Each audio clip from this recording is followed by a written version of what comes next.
Okay, I went opening weekend to see The Amazing Spider-Man 2, and I had to say, I really love the film.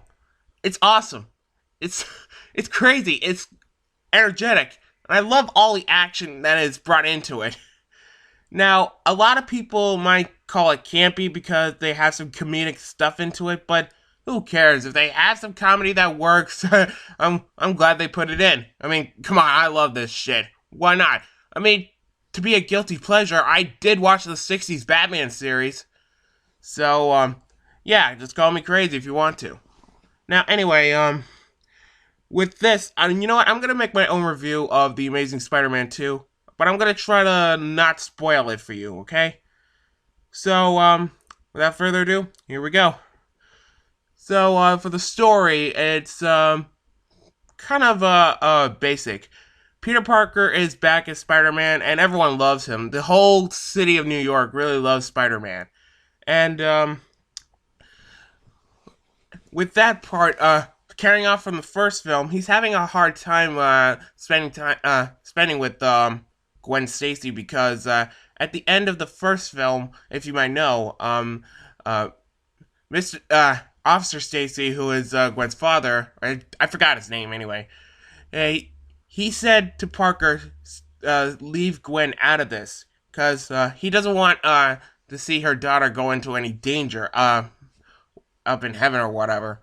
But I feel sad. This is kind of like a hard thing to actually milk. It's like going an on again, off again relationship, and it's just confusing. But if you read the comic books, I'm just saying, if I'm not gonna spoil it. I said I'm not spoiling. If you read the comic books, you might know what happened to Gwen Stacy in the storyline. I'm just saying. Okay.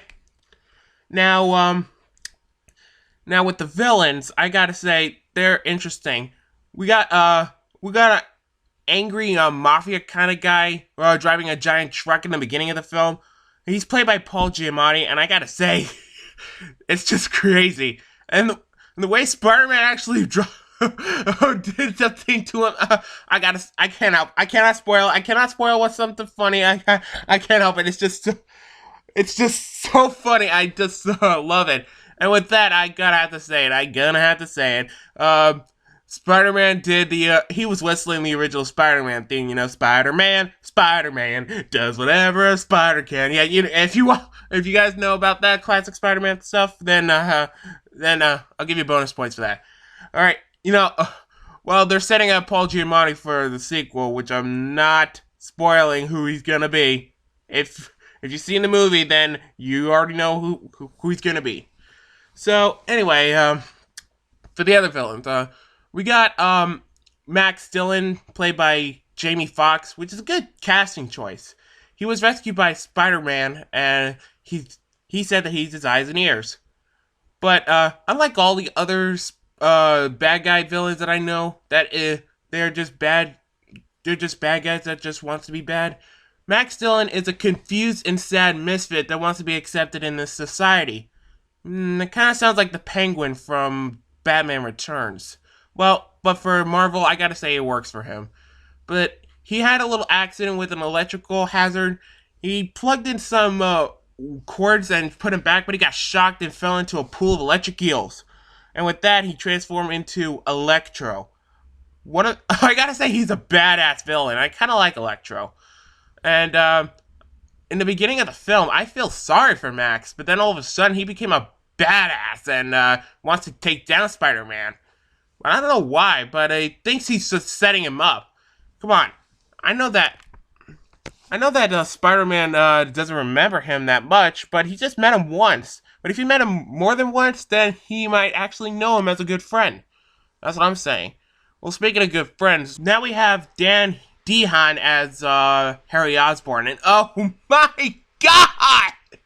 This is the best performance of Harry Osborn I've ever seen since the James Franco Sam Raimi trilogy. I gotta say, Dane DeHaan, the actor who plays Harry Osborn, has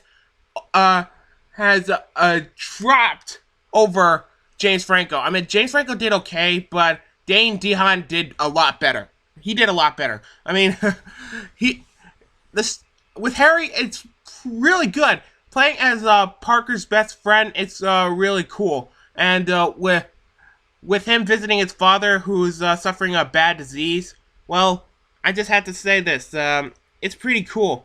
But the downside is that they killed off Norman Osborn, who is the original Green Goblin. If you read the comic books, you know that Norman Osborn is the original Green Goblin. And I gotta say, he is one of my favorite Spider-Man villains. Um, but with Harry Osborn, I gotta say, that is freaking awesome. I mean, his storyline is just out there. He's suffering the same disease as his father is, and he's dying. So he wants Spider-Man to help him, but he turned him down, and and he turns him away from Spider-Man. I don't know why. I mean, uh, well, of course, it's Spider-Man. He's just out of there. He's just so confused. He doesn't know what to do. So, and with that out of the way, with Harry, Oscorp is betraying him.